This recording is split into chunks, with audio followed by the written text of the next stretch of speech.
Bienvenue sur la chaîne YouTube Les Voiles de Rémi, une chaîne dédiée à la voile. Si tu aimes mon travail, n'hésite surtout pas à t'abonner.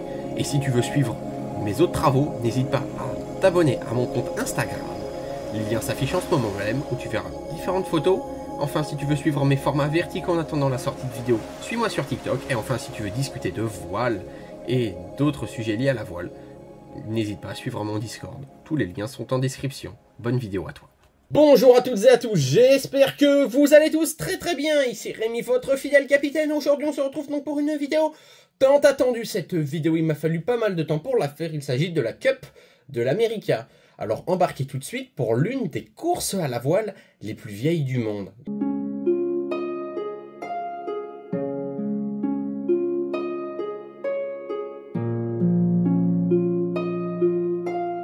Donc l'America Cup, c'est la plus ancienne et la plus prestigieuse course du monde. C'est une course de voile qui a captivé des générations depuis sa création en 1951. Son histoire, elle est riche en traditions. Entre rivalité de pays et innovation technologique, cet événement est bien plus qu'une simple course de bateau. Alors la fondation de l'America Cup se trouve en 1851, lorsque le Royal Yacht Squadron du Royaume-Uni, pas de New York, c'est différent, organise une course autour de l'île de Wight. À l'époque, la Grande-Bretagne dominait la mer avec sa flotte maritime et est considérée comme imbattable dans ce type de compétition. Pourtant, un yacht nommé America, commandé par le New York Yacht Club, défie des équipes britanniques lors de cette course. Le Yacht America remporte la course, battant tous ses concurrents britanniques. Ce triomphe marque le début d'une longue tradition de compétition et le trophée reporté. Une coupe d'argent est offerte au New York Yacht Club. Ce trophée, nommé à l'origine Coupe des Sanguinés, devient alors l'America Cup en l'honneur du bateau vainqueur.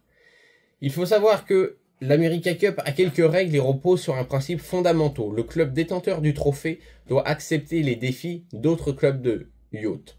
Le club Challenger doit annoncer cette intention bien avant la course et la compétition se déroule en plusieurs régates. Le format évolue au fur et à mesure du temps, mais l'esprit et le défi de rivalité entre plusieurs pays restent le même. Historiquement, le New York Yacht Club a conservé le titre pendant plus d'un siècle, de 1851 à 1983, faisant de l'America Cup l'un des trophées les plus difficiles à remporter dans le monde du sport. Ce n'est qu'en 1983 que l'Australie, représentée par le Royal Perth Yacht Club et son bateau Australia 2, parviennent à détrôner les Américains, mettant ainsi la fin à une domination sans précédent. L'une des caractéristiques les plus fascinantes de l'America Cup est son rôle dans l'avancement des technologies navales.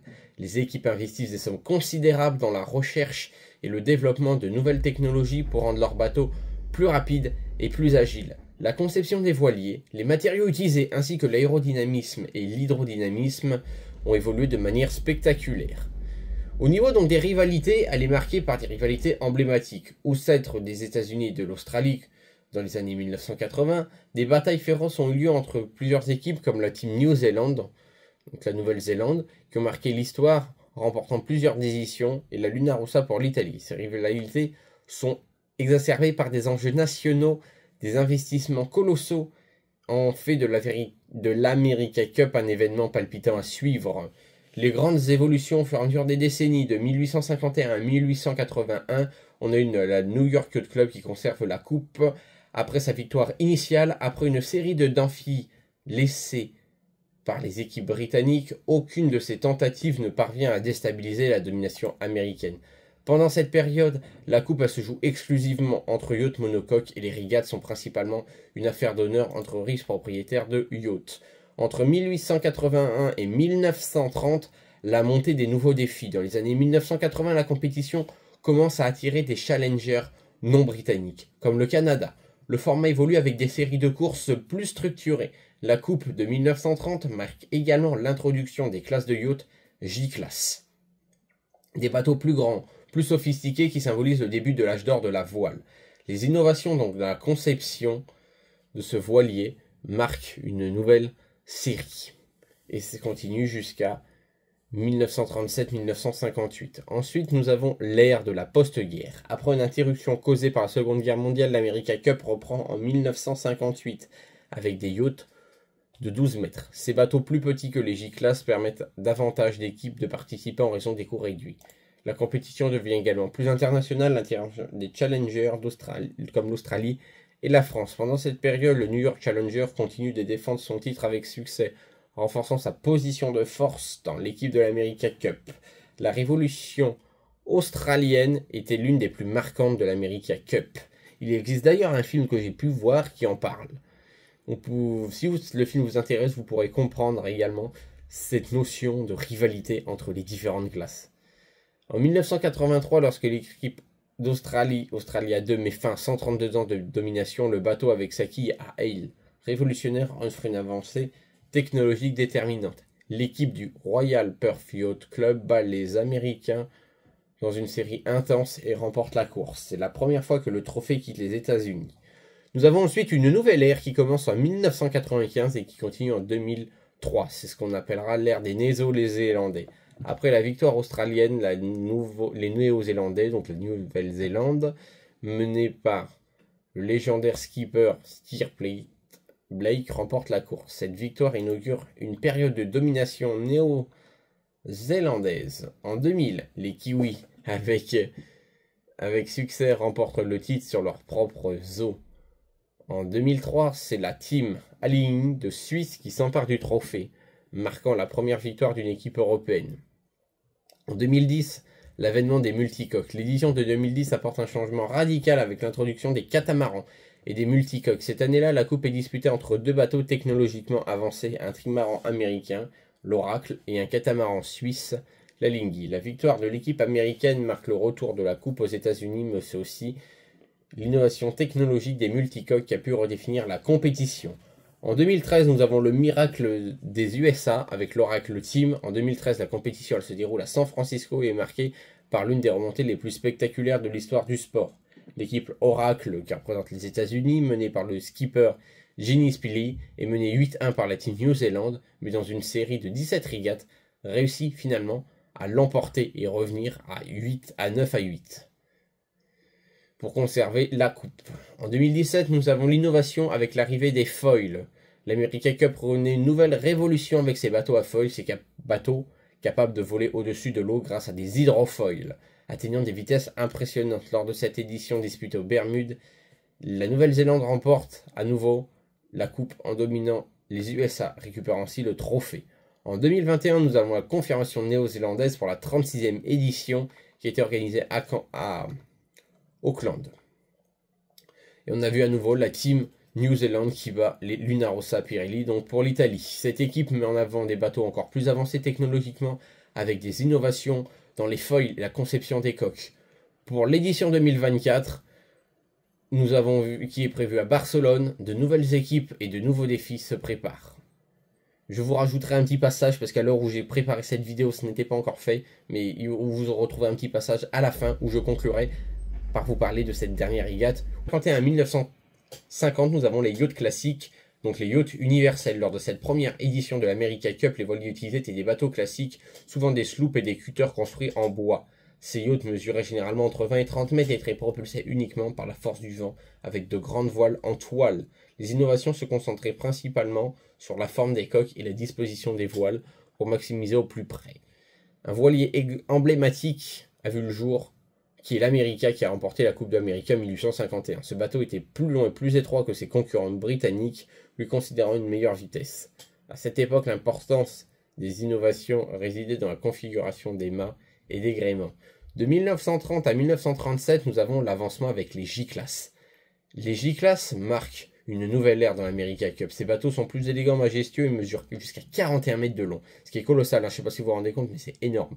Les bateaux de cette classe ont introduit des innovations dans la conception des coques, notamment des normes plus aérodynamiques pour réduire la résistance dans l'eau.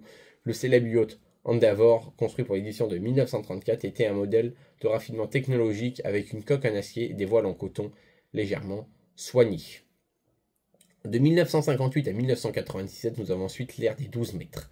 Après la Seconde Guerre mondiale, les J-Class deviennent trop coûteux à construire et à entretenir, donc en 1958, la compétition passe aux 12 mètres. Ces yachts plus petits sont néanmoins rapides et accessibles pour les équipes.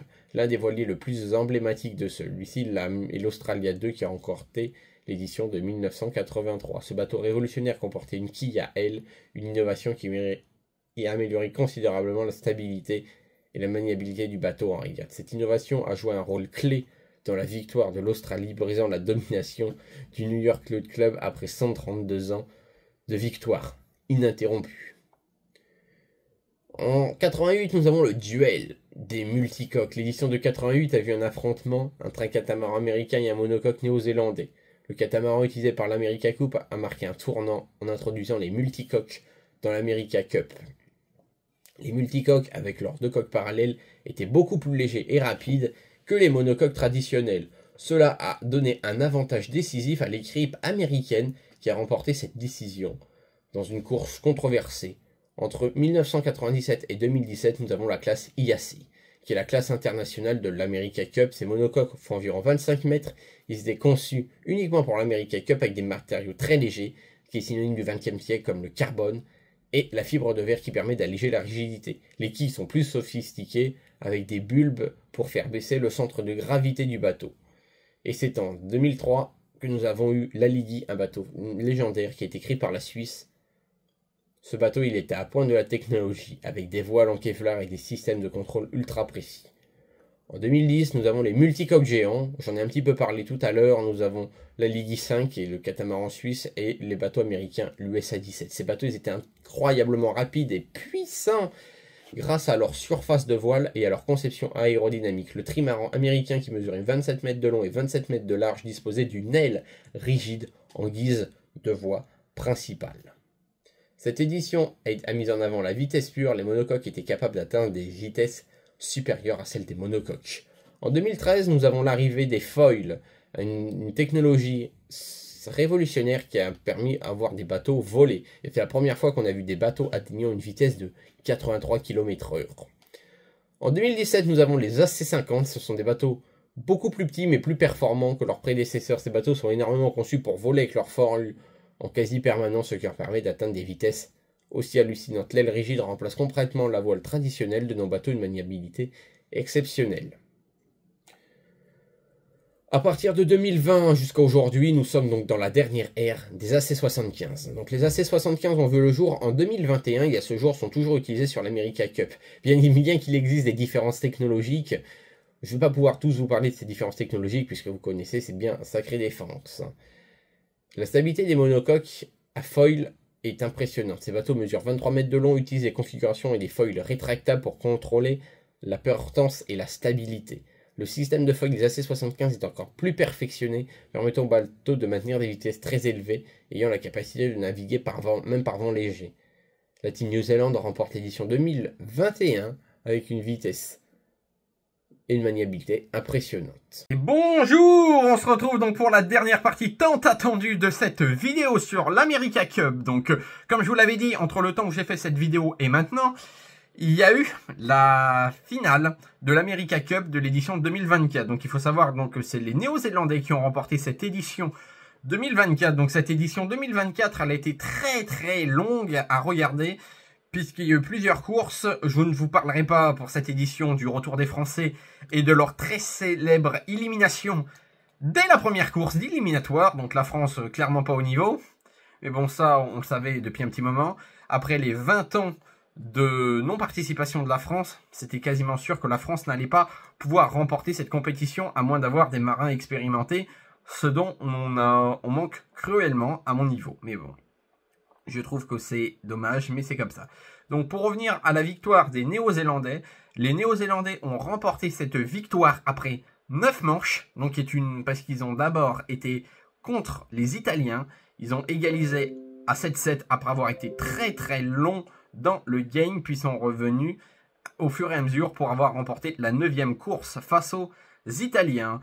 On pourrait résumer cette vidéo en disant que la Coupe de l'America, donc est une coupe qui est la plus vieille coupe, bien que c'est la plus vieille coupe, c'est une coupe qui nécessite des défis technologiques et qui permet à l'industrie maritime d'évoluer d'une façon technologiquement remarquable. N'oubliez pas que lors de l'America de la Coupe de 1851, nous sommes passés à des bateaux en bois, aujourd'hui à des multicoques où on utilise le carbone et tout ce genre de matériaux. Donc, utiliser le carbone dans la voile, quand ça a été mis en œuvre, comme je vous l'ai expliqué vers 2017, c'était quelque chose d'invraisemblable, franchement. Qui utilisait le carbone à cette époque-là dans l'industrie maritime? Personne.